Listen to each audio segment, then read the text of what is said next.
भारत को त्योहारों का देश कहें तो गलत नहीं होगा। जी हाँ प्यारे बच्चों, हमारे भारत देश में अनेक प्रकार के त्यौहार मनाए जाते हैं। अलग अलग राज्यों के अपने त्यौहार होते हैं। अलग अलग जाति, धर्म और संप्रदाय के लोगों के अपने त्यौहार होते हैं। हमारे पूरे भारतवर्ष में पूरे वर्ष भर में कितने सारे त्यौहार मनाए जाते हैं और इन त्योहारों से हम कितना खुश हो जाते हैं। आज का हमारा पाठ है फसलों के त्यौहार। फसलों के भी अनेक प्रकार के त्यौहार होते हैं। जब फसल पककर तैयार हो जाती है, जब फसल नई नई बोई जाती है, जब फसल की कटाई होती, अलग अलग समय पर अलग अलग फसलों के त्यौहार मनाए जाते हैं। हम सभी जानते हैं भारत कृषि प्रधान देश है। यहाँ पर ज़्यादातर लोग खेती बाड़ी का काम करते हैं, किसान हैं और वो अपनी खुशी मनाने के लिए फसलों से जुड़े हुए अनेक त्यौहार मनाते हैं। मेरी भाषा हिंदी भाषा परिवार में आप सभी प्यारे विद्यार्थियों का स्वागत है और आज के इस वीडियो में हम पढ़ने वाले हैं कक्षा 5वीं का पाठ 2 फसलों के त्यौहार। आइए देखते हैं हमारे पाठ में किन किन फसलों के त्यौहार के बारे में बातचीत की गई है। पाठ फसलों के त्यौहार। सारा दिन बोरसी के आगे बैठकर हाथ तापते हुए गुजर जाता है। बोरसी क्या होती है? अंगीठी। सर्दी का मौसम है और सर्दी में इतनी ठंड लगती है कि सारा दिन बोरसी के आगे यानी अंगीठी में आग जलाकर हाथ को तपाते रहते हैं और अपने आप को गर्म रखते हैं। कहाँ तो खिचड़ी के समय धूप में गर्माहट की शुरुआत होनी चाहिए और यहाँ हम सूरज के इंतजार में आस लगाए बैठे हुए हैं। खिचड़ी के समय यहाँ खाने वाले खिचड़ी की बात नहीं की जा रही, बल्कि खिचड़ी एक त्यौहार का नाम है और जब खिचड़ी का त्यौहार आता है उस समय धूप निकलना शुरू हो जाती है। लेकिन इस बार खिचड़ी के समय धूप में गर्माहट की शुरुआत होनी चाहिए और यहाँ हम सूरज के इंतजार में आस लगाए बैठे हुए हैं। पूरे 10 दिन हो गए सूरज लापता है, यानी कि धूप नहीं निकली है। आज सुबह तो रजाई से निकलने की हिम्मत नहीं हो रही थी। बाहर देखने से तो समय का अंदाज़ा बिल्कुल नहीं हो रहा, लेकिन घर में हो रही चहल पहल अब पता चल रही है। चहल पहल होना यानी कि घर में तैयारी की जा रही है। कौन से त्यौहार की? खिचड़ी के त्यौहार की। रह रहकर कानों में कभी चांपाकल के चलने और पानी के गिरने की आवाज़ तो कभी किसी के हाँक लगाने की आवाज़ आ रही थी। चांपाकल क्या होता है? ऐसा यंत्र या मशीन जिससे ज़मीन से पानी निकालते हैं हाथ से चलाकर, और ऐसे यंत्र या मशीन को क्या कहते हैं? हैंडपंप भी कहते हैं। आपने अपने आसपास ज़रूर देखा होगा। और किसकी आवाज़ आ रही थी? हैंडपंप के चलाने की आवाज़ आ रही थी और साथ में हाँक लगाने की आवाज़ आ रही थी। हाँक लगाना यानी कि पशुओं को हाँकते हैं, तो जब हम आवाज़ लगाते हैं तो उसको हम हाँक लगाने की आवाज़ कहते हैं। जा भाग कर देख केरा के पत्ता आइल की नहीं, आज ई लोग के उठे के नईखे का, बोल जल्दी तैयार हो खस, अब तो उठने में ही भलाई है। प्यारे बच्चों, क्या आप बता सकते हैं खिचड़ी का त्यौहार किस त्यौहार को कहते हैं? आपके क्षेत्र में इस त्यौहार को क्या कहा जाता है? आपने मकर संक्रांति का नाम जरूर सुना होगा। खिचड़ी के त्यौहार को हम मकर संक्रांति का त्यौहार भी कहते हैं और ये सर्दियों में मनाया जाता है। और सर्दियों में मनाने के कारण इस बार बहुत ठंड है, सूरज भी नहीं निकला है और सुबह सुबह बड़ी ठंड होने के कारण किसी का भी मन रजाई से बाहर निकलने का नहीं कर रहा, लेकिन फिर भी घर में चहल पहल है, त्यौहार को मनाना है, इसीलिए सभी लोग सुबह सुबह नहा धोकर तैयार हो गए हैं। नहा धोकर हम सभी एक कमरे में इकट्ठा हुए। दादा और चाचा ने क्या सफ़ेद चकाचक मांड लगी धोती और कुर्ता पहना हुआ है। दादा और चाचा सफ़ेद कपड़े और धोती पहन के तैयार हो गए हैं। खिचड़ी में ऐसन ठाठ हम पहले कबो ना देखनी, सारा देख कनकना देता, पापा ने कहा। अभी स्थानीय भाषा में बात की जा रही है, हिंदी में तो ये बातचीत नहीं है, इसीलिए हमें थोड़ी कम समझ में आ रही है। और यहाँ पर कहा जा रहा है कि इतने अच्छे से तैयार होते हुए मैंने पहले तो कभी नहीं देखा। शायद आज धोती में उन्हें ठंड कुछ ज़्यादा लग रही है। सामने मचिया पर खादी की सफ़ेद साड़ी पहने हुए दादी बैठी थी। मचिया क्या होती है? खाट। खाट के बारे में आपने ज़रूर सुना होगा। गाँव के लोग चारपाई या खाट के ऊपर बैठते हैं, उसी के लिए शब्द प्रयोग किया गया है मचिया। आज दादी ने अपने बाल धोए हैं, झक सफ़ेद सेमल की रुई जैसे हल्के फुल्के बाल। अब दादी के बाल पूरे सफ़ेद हैं और धोने के बाद वो और चमक रहे हैं। कैसे चमक रहे हैं? जैसे कि सेमल की रुई चमक रही हो। गौर से देखने पर भी एक काला बाल नज़र नहीं आता, बिल्कुल धुली धुली सी लग रही है दादी। उनके सामने केले के कुछ पत्ते कतार में रखे हैं, जिस पर तिल, मिठा यानी गुड़ चावल आदि के छोटे छोटे ढेर पड़े हुए हैं। हमें बारी बारी से उन सभी चीज़ों को छूने और प्रणाम करने के लिए कहा गया है। जब सबने ऐसा कर लिया तो उन सभी चीज़ों को एक जगह इकट्ठा करके दान दे दिया गया। खिचड़ी के त्यौहार पर किसको प्रणाम किया गया? तिल को, गुड़ को और चावल को। ये अनाज होता है और अनाज सबसे बड़ा होता है जिससे हमारी भूख शांत होती है। तो पहले इनकी पूजा की गई, इनको प्रणाम किया गया और बाद में इनका दान दे दिया गया। आज तो अप्पी दीदिया बुरी फंसी, उन्हें न तो चूड़ा दही ही पसंद है और न ही खिचड़ी। पर आज तो फरमाइशी नाश्ता नहीं चलेगा, फरमाइशी यानी अपनी मर्जी का।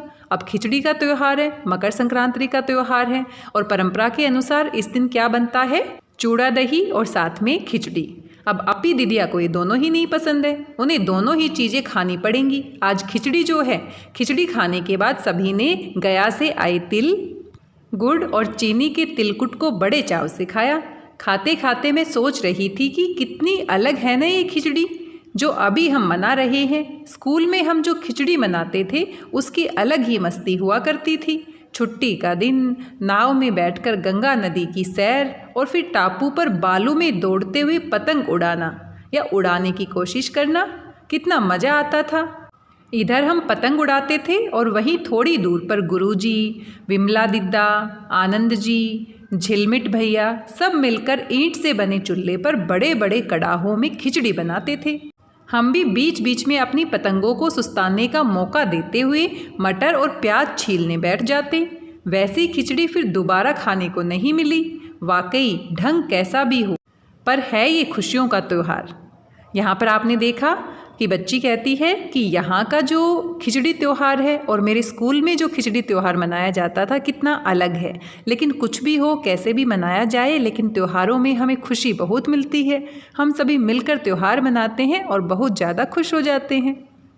जनवरी माह के मध्य में भारत के लगभग सभी प्रांतों में फसलों से जुड़ा कोई ना कोई त्यौहार मनाया जाता है। कोई फसलों के तैयार हो जाने पर खुशी बांटता है तो कुछ लोग इस उम्मीद में खुश होते हैं कि अब पाला कम होगा, सूरज की गर्मी बढ़ने से खेतों में खड़ी फसल तेजी से बढ़ेगी। सभी प्रांतों और इलाकों का अपना रंग और अपना ढंग नजर आता है। इस दिन सब लोग अच्छी पैदावार की उम्मीद और फसलों के घर में आने की खुशी का इजहार करते हैं। ये जो फसलों का त्यौहार होता है जिसको हम जनवरी माह में मनाते हैं, कहीं पर खिचड़ी कहते हैं, कहीं पर मकर संक्रांति कहते हैं, तो लोग जो किसान होते हैं वो अपनी फसलों के बारे में सोचते हैं कि अब धीरे धीरे सर्दी कम हो जाएगी, सर्दी कम होने से हमारी फसल अच्छे तरीके से बढ़ेगी और जो पैदावार आएगी वो बहुत अच्छे से आएगी। और इस बात से वो क्या करते हैं, अपनी खुशी का इजहार करते हैं। उत्तर प्रदेश, बिहार, मध्य प्रदेश में मकर संक्रांति या तिल संक्रांति, असम में बिहू, केरल में ओणम, तमिलनाडु में पोंगल, पंजाब में लोहड़ी, झारखंड में सरहुल, गुजरात में पतंग का पर्व, सभी खेती और फसलों से जुड़े त्यौहार हैं। देखा आपने, अलग अलग राज्यों में एक ही त्यौहार को अलग अलग नामों से पुकारते हैं। असम में बिहू कहते हैं, केरल में ओणम कहते हैं, तमिलनाडु में उसी त्यौहार को पोंगल के नाम से जानते हैं, पंजाब में लोहड़ी कहते हैं, झारखंड में सरहुल कहते हैं, गुजरात में पतंग का पर्व कहते हैं। और इस प्रकार से अलग अलग राज्यों में एक ही प्रकार के त्यौहार को अलग अलग नामों से पुकारते हैं। झारखंड में सरहुल बड़े जोशो खरोश के साथ मनाया जाता है। जोशो खरोश यानी कि बहुत ज़्यादा खुशी के साथ, उल्लास के साथ मनाया जाता है। 4 दिनों तक इसका जश्न चलता रहता है। कितने दिनों तक चलता है? 4 दिनों तक। अलग अलग जनजातियाँ इसे अलग अलग समय में मनाती हैं। संथाल लोग फरवरी मार्च में, तो ओरांव लोग इसे मार्च अप्रैल में मनाते हैं। आदिवासी आमतौर पर प्रकृति की पूजा करते हैं। प्रकृति की पूजा क्यों करते हैं? क्योंकि प्रकृति से ही उनको सब कुछ मिलता है और प्रकृति हमारी माँ के समान पालन पोषण करती है। आदिवासी जनजातियाँ जंगलों में रहती हैं, इसीलिए प्रकृति का उनके जीवन में बहुत महत्व है। वो वहीं से अपना खान पान इकट्ठा करते हैं, वहीं पर वो रहते हैं, इसीलिए आदिवासी लोग विशेष रूप से प्रकृति की पूजा करते हैं। सरहुल के दिन विशेष रूप से साल के पेड़ की पूजा की जाती है। जैसे नीम का पेड़ होता है, आम का पेड़ होता है, वैसे ही साल का पेड़ होता है। यही समय है जब साल के पेड़ों में फूल आने लगते हैं और मौसम बहुत ही खुशनुमा हो जाता है। स्त्री पुरुष दोनों ही ढोल मंजीरे लेकर रात भर नाचते गाते हैं। चारों ओर फैली हुई छोटी छोटी घाटियां, लंबे लंबे साल के वृक्षों का जंगल और वहीं आसपास बसे छोटे छोटे गांव। लिपे पुते करीने से बुहारे और सजाए गए अपने घरों के सामने लोग एक पंक्ति में कमर में बाहें डालकर नृत्य करते हैं। यहाँ पर आप बिहू नृत्य के बारे में देख सकते हैं, चित्र में भी दिखाया गया है।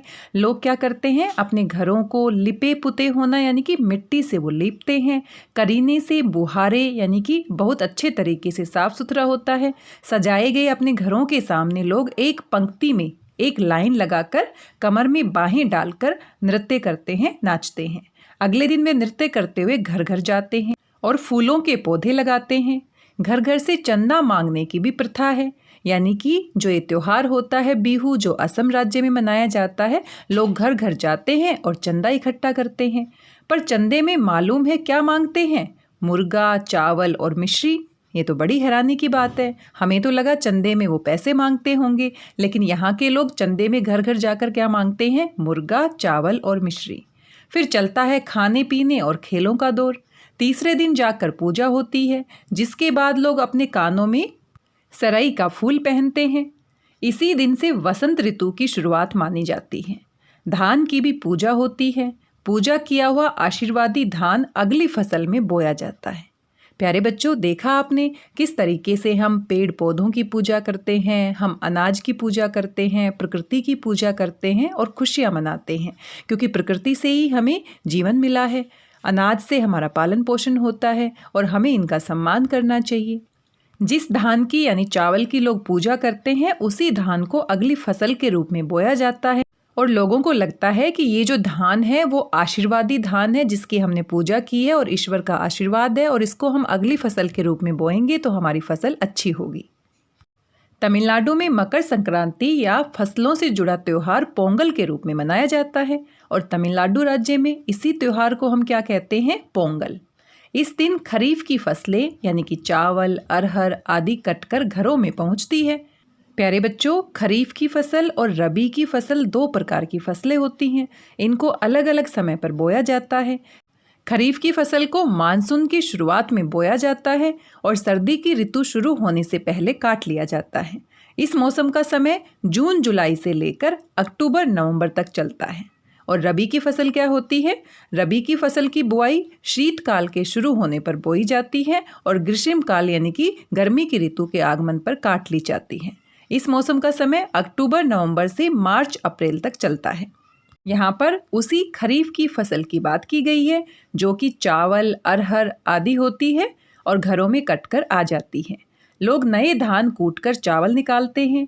हर घर में मिट्टी का नया मटका लाया जाता है, जिसमें नए चावल, दूध और गुड़ डालकर उसे पकाने के लिए धूप में रख देते हैं। हल्दी शुभ मानी जाती है, इसलिए साबुत हल्दी को मटके के मुंह के चारों ओर बांध देते हैं।